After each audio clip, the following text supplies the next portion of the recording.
Salam Bapak Ibu Saudara, kiranya senantiasa sehat dan tetap ada dalam perlindungan Tuhan. Amin. Dalam sapaan rohani GKJ Cakraningratan saat ini, kita akan melanjutkan pembahasan kita tentang kesaksian Rasul Paulus yang melihat Tuhan Yesus menyatakan dirinya kepada Paulus.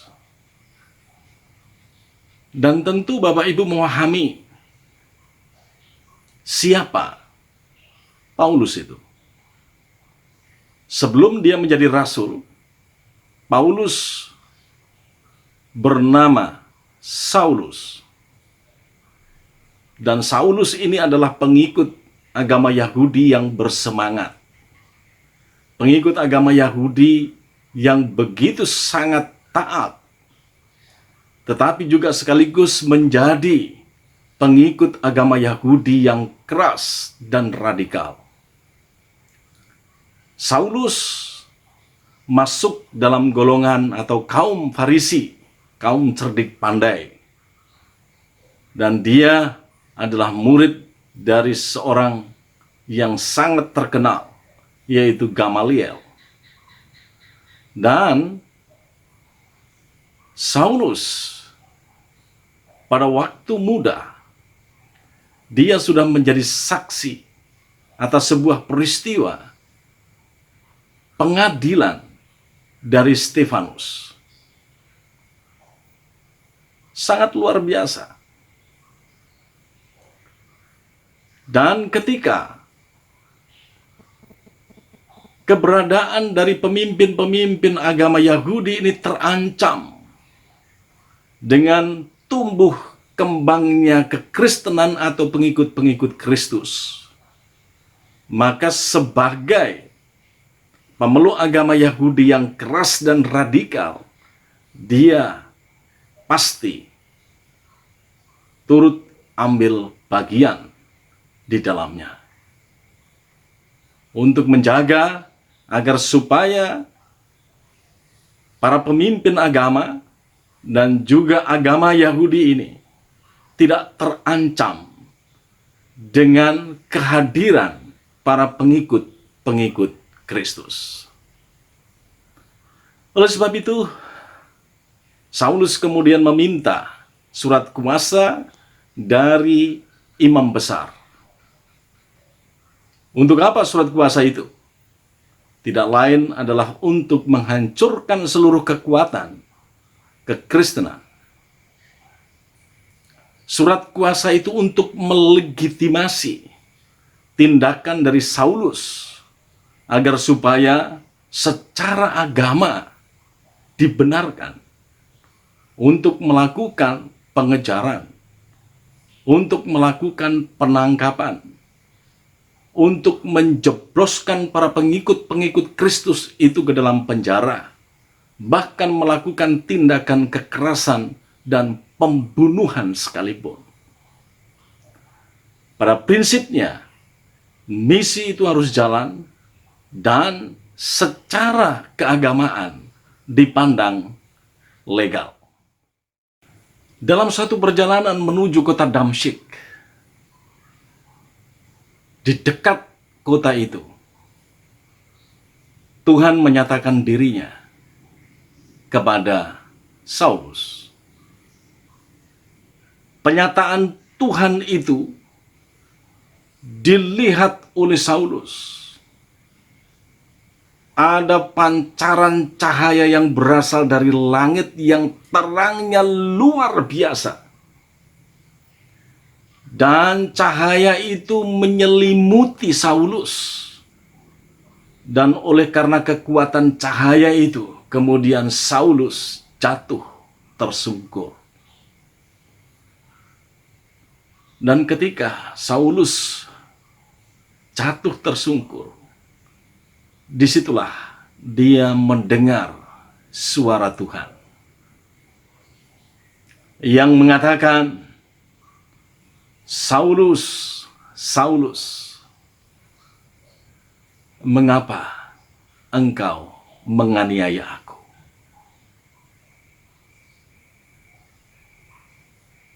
Tentu suara itu, Bapak Ibu Saudara, mengacaukan Saulus.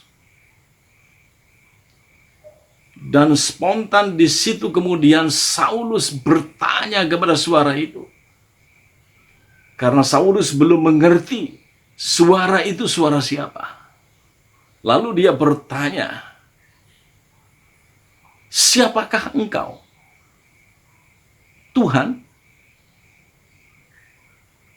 Saulus ingin memastikan siapa yang berbicara kepadanya. Dan disitulah kemudian Tuhan menjawab pertanyaan Saulus itu. Tuhan mengatakan demikian, "Akulah Yesus yang kau aniaya itu." Luar biasa Bapak Ibu Saudara. Ketika Saulus dalam hatinya penuh dengan kemarahan, ingin meluluh lantakkan seluruh pengikut-pengikut Yesus. Di situ kemudian Yesus hadir. Yesus menyatakan dirinya kepada Saulus. Dan bagaimana gemetarnya Saulus pada saat itu.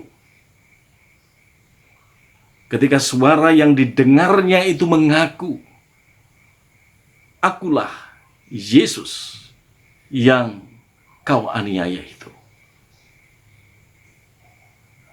Lalu kemudian Tuhan Yesus menyuruh Saulus untuk masuk kota Damsyik dan tinggal di sana. Tetapi apa yang terjadi, Bapak Ibu Saudara? Pada saat dia berdiri dari ketersungkurannya, dia sadar bahwa dia tidak bisa melihat apapun. Dan peristiwa di mana Saulus mengalami kebutaan itu terjadi 3 hari lamanya. Dan 3 hari itu pula Saulus tidak makan, Saulus tidak minum. Bapak Ibu sudah bisa bayangkan,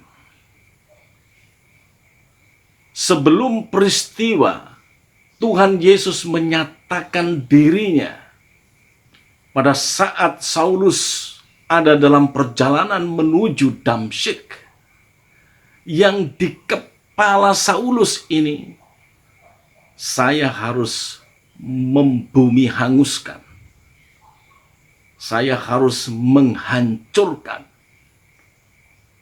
aliran sesat itu. Orang-orang yang percaya kepada Yesus itu, orang-orang yang bidat itu, orang-orang yang terkutuk itu, dan masih banyak lagi pikiran-pikiran yang dipenuhi dengan kebencian. Terlebih, Saulus pada saat itu juga tidak percaya akan peristiwa kebangkitan Yesus Kristus. Omong kosong semua itu. Ini agama penipu ini. Ini agama sesat. Maka pengikut-pengikut Kristus harus dimusnahkan. Agar supaya apa? Supaya keadaan agama Yahudi aman, pemimpin-pemimpin agama aman. Maka kekuatan itu harus dihancurkan. Pengikut-pengikut Yesus harus dimusnahkan.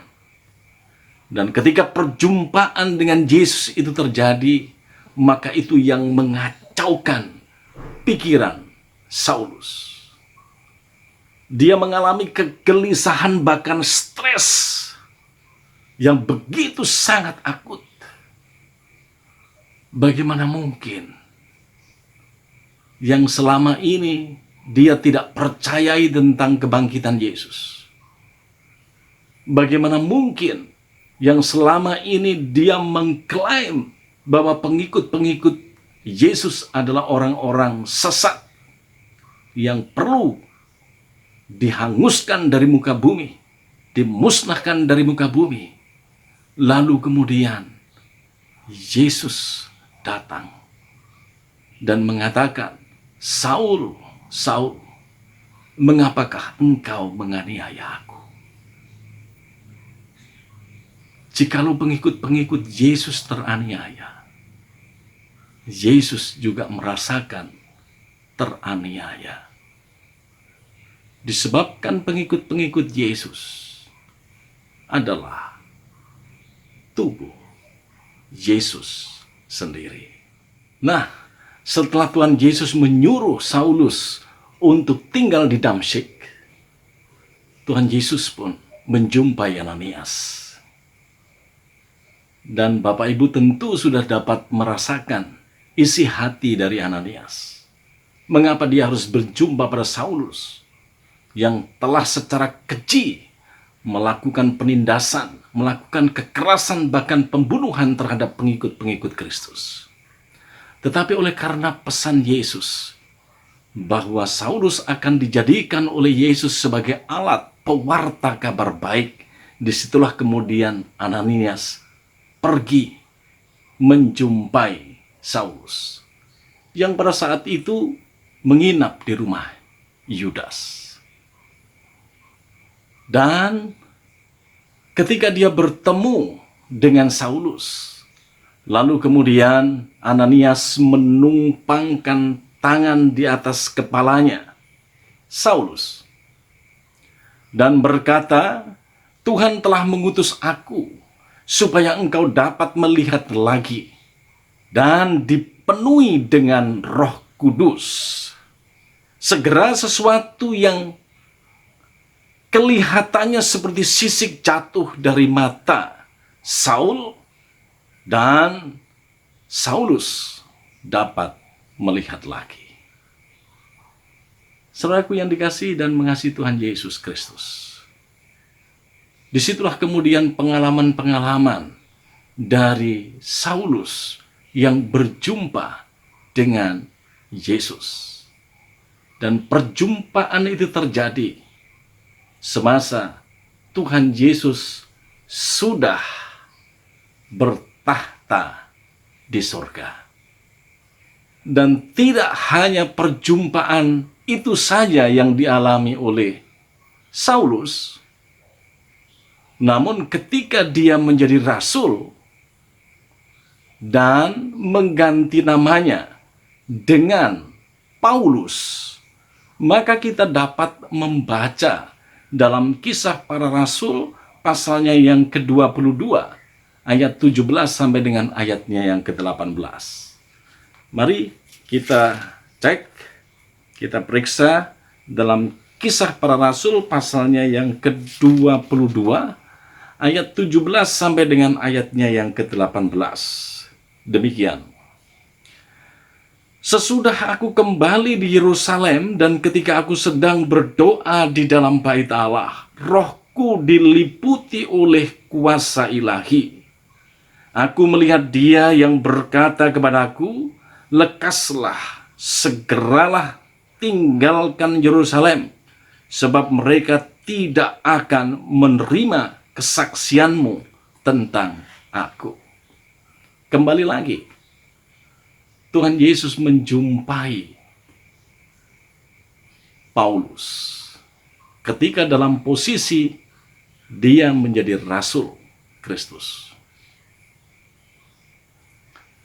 Dia dijumpai oleh Yesus dan diberitahu bahwa sudah pergi saja dari Yerusalem. Orang-orang tidak akan mau menerima kesaksianmu. Luar biasa Bapak Ibu Saudara. Dan perjumpaan Yesus dengan Paulus tidak hanya di jalan menuju kota Damsyik, dan ketika Paulus menceritakan pengalaman-pengalamannya itu di Yerusalem, tetapi Yesus juga menjumpai Paulus pada saat dia terpenjara. Ayo kita buka dalam Kisah Para Rasul pasalnya yang ke-23, ayatnya yang ke-11. Demikian.